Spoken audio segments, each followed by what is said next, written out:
Bienvenue sur Africa 24 dans cette nouvelle édition du Non-Stop Info. Voici les titres de l'actualité.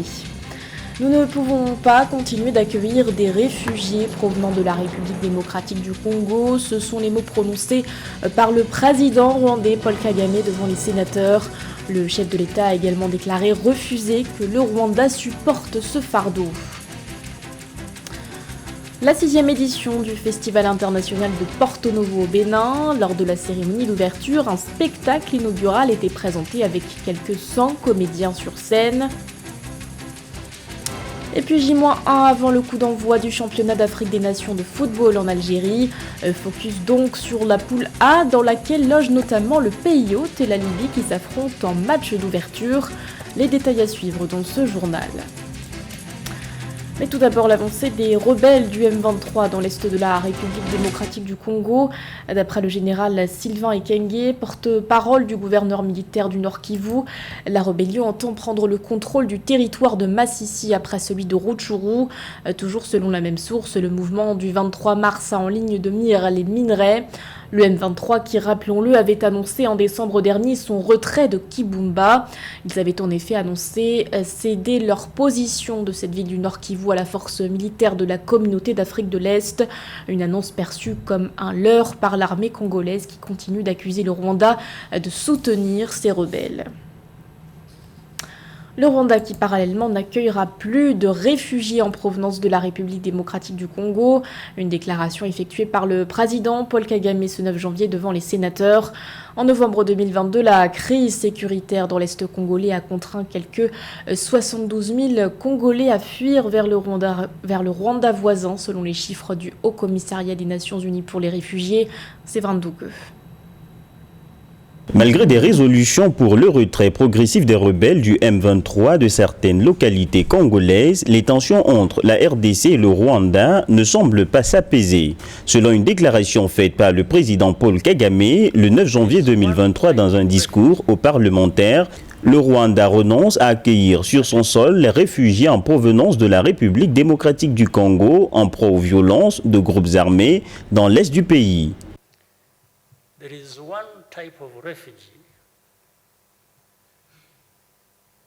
Il y a un type de réfugié que nous ne pouvons pas accepter. Nous ne pouvons pas continuer à accueillir des réfugiés pour lesquels nous sommes ensuite tenus responsables d'une manière ou d'une autre, ou même abusés.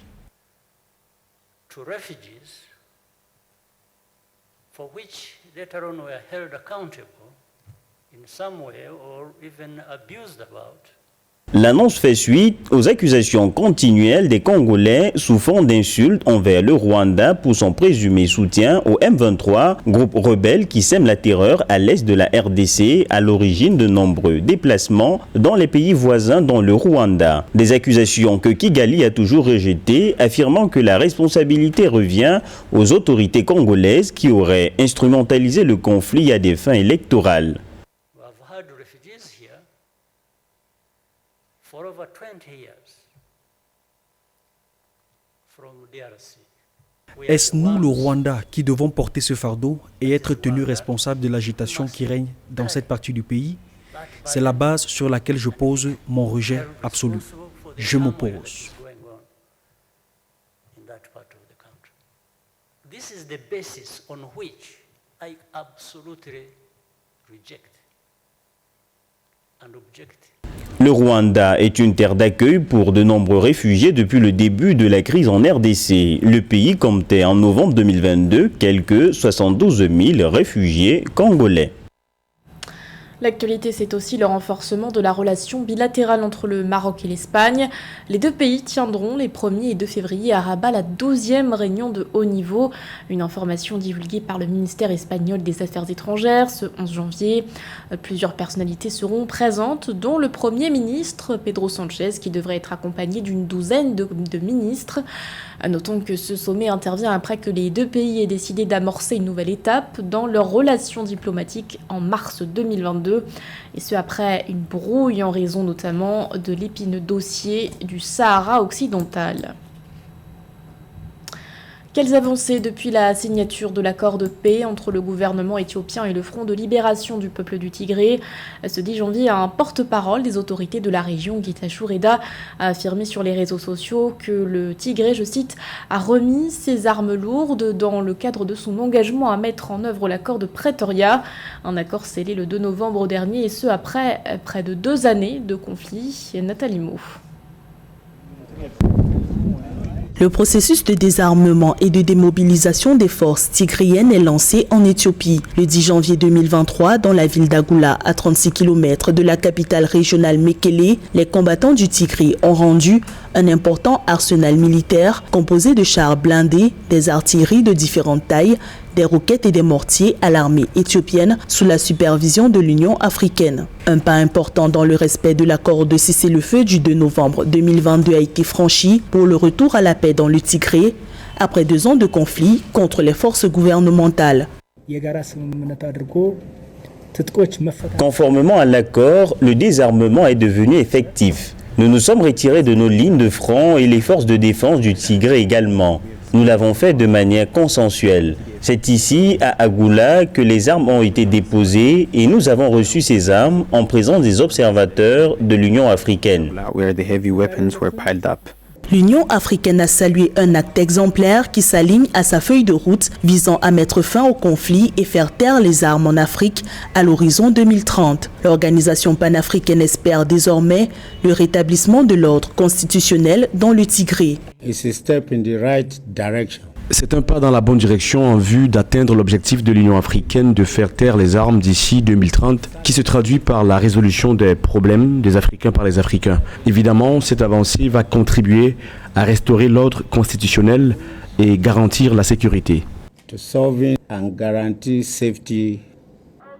L'accord de cessez-le-feu entre le Front de libération du peuple du Tigré et le gouvernement éthiopien prévoit également le rétablissement des services sociaux de base. Depuis mi-novembre 2022, l'aide humanitaire est de nouveau acheminée vers 5 millions de personnes au Tigré. Dans le même temps, la région a reçu un approvisionnement de plus de 1,3 million de litres de carburant avec la reprise des livraisons de fuel le 8 janvier 2023. Dans le reste de l'actualité, la hausse de l'inflation sur une année en Égypte. Selon l'agence officielle des statistiques du pays, le taux d'inflation est passé de 6,5% en décembre 2021 à 21,9% en décembre 2022. L'Égypte qui parallèlement s'apprête à bénéficier de l'appui du Fonds monétaire international. Lors d'une conférence de presse tenue ce 10 janvier, Ivana Vladkova-Olar, la chef de mission du FMI pour l'Égypte, a déclaré que l'institution était prête à accompagner les réformes économiques du pays. Objectif de ce programme, promouvoir une croissance durable et inclusive et la création d'emplois. Dans les détails, l'experte du FMI explique qu'il s'appuie sur 3 piliers. Parmi eux, le FMI entend par ce programme encourager les investissements du secteur privé et réduire le rôle de l'État dans la création d'activités économiques. Écoutons Ivana Vladkova-Olar. La flexibilité du taux de change apportera plusieurs avantages. Cela aiderait l'économie nationale égyptienne à s'adapter plus facilement aux chocs extérieurs. Cela soutiendrait la capacité des entreprises égyptiennes à vendre leurs biens et services à l'étranger et cela encouragerait davantage d'investissements. Permettez-moi de noter que l'inflation a été un défi mondial cette année et l'Égypte ne fait pas exception. Et même si nous nous attendons à ce que l'inflation reste élevée au cours de cet exercice, nous nous attendons à ce qu'elle retombe à environ 7% d'ici l'exercice 2024-2025. Compte tenu de l'impact significatif qu'une inflation élevée a sur le pouvoir d'achat des ménages à revenus faibles et intermédiaires, l'approche des autorités en matière d'appui budgétaire ciblé qu'elles ont effectivement déployé depuis le choc mondial des matières premières est la bonne approche. L'appui budgétaire est le bon instrument de compensation. Ce soutien doit rester bien ciblé, c'est-à-dire qu'il atteint ceux et seulement ceux qui sont destinés à compenser les chocs économiques, dont l'inflation. Nous partons à présent au Bénin, qui abrite actuellement la 6e édition du Festival international de Porto Novo. La cérémonie d'ouverture s'est tenue ce 9 janvier en présence de plusieurs personnalités, dont le maire de Porto Novo, Charlemagne Yankoti. Temps fort de cette première journée, un spectacle inaugural avec environ 100 comédiens sur scène. Reportage de notre correspondant Lefty Ounou. Porto-Novo, la capitale politique du Bénin, abrite du 9 au 15 janvier 2023 la 6e édition du Festival international de Porto-Novo FIP. Cette initiative promeut les richesses culturelles, artistiques et touristiques du Bénin à travers plusieurs activités culturelles dans les rues et places publiques de la cité de Aïnovi. Pour la réalisation des objectifs de développement de la ville et du bien-être de sa population, l'édition 2023 sera marquée par la tenue d'un colloque scientifique. Des échanges entre chercheurs et acteurs culturels sur les opportunités de développement local pouvant résulter des potentiels d'attractivité de la ville de Porto-Novo. À travers ces différents axes de réflexion, ce colloque va contribuer à poser les bases du développement d'une ville capitale, renforcer dans son identité propre, de souligner les rapports et les liens puissants entre les différentes composantes culturelles que ni l'espace ni le temps n'ont distendu, de montrer que la ville s'est bâtie sur des différentes richesses culturelles et touristiques qui lui donnent aujourd'hui un cachet unique dans la République. À l'occasion du lancement du FIP 2023, la pièce de théâtre intitulée Incinéré a été jouée par environ 100 artistes de la troupe permanente de l'atelier Nomade et des étudiants de l'École internationale de théâtre du Bénin EUTB. Écrite par Jérôme Tossavi sur recommandation de l'ambassade de France au Bénin, cette représentation de la pièce Incinérée, mise en scène par Dean Aloubine, évoque le parcours des biens culturels restitués par la France au Bénin. J'ai fait vraiment du théâtre total, où j'ai mélangé les techniques, je les ai conjuguées pour arriver à un résultat quand même époustouflant. Voilà, je suis heureux de ça et je suis content que les gens en soient heureux.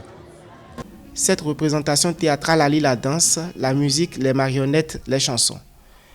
Le metteur en scène Dina Aloubine confie avoir combiné les arts, les cultures traditionnelles du pays ainsi que des générations d'artistes comédiens pour restituer ce spectacle culturel inaugural du FIP 2023.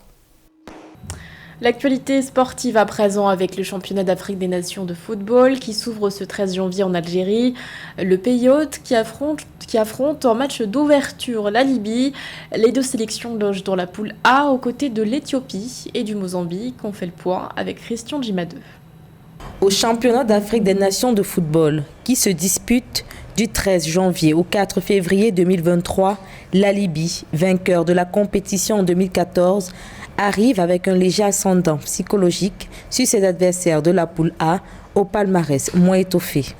La sélection à prime libyenne défiera celle du pays organisateur, l'Algérie, classée 4e en 2011, ensuite le Mozambique et l'Éthiopie. Considérée d'ailleurs comme la plus expérimentée de ce groupe A, je pense que la Libye, qui est désormais conduite par le Français Corentin Martins, est attendue pour prouver aussi, parce que la Libye aussi fait partie de l'un des favoris de ce groupe.